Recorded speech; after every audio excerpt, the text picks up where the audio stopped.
Siamo con Patrizia Garengo, Sì. Professoressa ordinaria presso il Dipartimento di Ingegneria Industriale dell'Università di Padova. Sì. Benvenuta. Grazie. Insomma, prima parlava di cambiamento nell'organizzazione, certo. giusto? Quindi si Sì, parla, sì. generalmente uno pensa a innovazione, pensa alla digitalizzazione, alla Certo. tecnologia, a qualcosa che è fuori dall'aspetto umano. Certo. Quando parla invece di organizzazione significa riorganizzare proprio il pensiero, forse la struttura mentale nell'approccio. La cosa importante è adottare un approccio, io dicevo prima, sociotecnico, ossia affiancare all'innovazione tecnologica un'innovazione dell'organizzazione, quindi cambiare le pratiche di gestione che implicano chiaramente un cambiamento culturale, un cambiamento nella gestione della comunicazione, un cambiamento nella gestione delle risorse umane, che è la cosa fondamentale e molto più difficile da fare, perché è molto più facile, tra virgolette, criticare i giovani perché sono diversi dalle vecchie generazioni.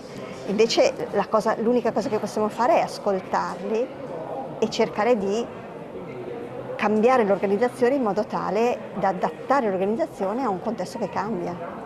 Se cambiano le persone deve cambiare l'organizzazione perché è fatta di persone. Quindi fondamentalmente i giovani diventano risorsa, ma non solo come forza lavoro, ma come strumento di cambiamento del mondo. Assolutamente, ma penso che questo sia un punto di forza molto importante, perché un giovane porta nuove idee, porta nuove risorse. La interrompo perché non so, no, tu stai riprendendo? Certo, Tu stavi riprendendo? Sì, certo. Non lo so, perché poverina la stavo facendo parlare, ma era solo uno. L'ho lasciata andare, non è successo niente, ma taglierò. Sì, allora torniamo. Allora, i giovani sono strumenti di cambiamento. Assolutamente, sono il più importante strumento di cambiamento. Come dicevo prima, il contesto è un contesto VUCA, un contesto difficile da gestire, molto complesso, molto ambiguo, vulnerabile, però è un contesto che accomuna tutte le organizzazioni.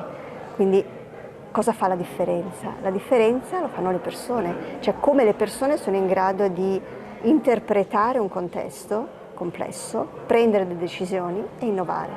Quindi se un'azienda vuole essere competitiva deve investire innanzitutto sulle persone e sull'organizzazione a supporto delle persone, a supporto dei processi organizzativi, dei processi aziendali. Quindi assolutamente, cioè non è solo una direttiva europea, deve essere proprio il motore di cambiamento delle nostre aziende. Vinceremo la sfida? Sono sicura di sì. La ringrazio e le auguro una buona serata. Grazie a lei, arrivederci.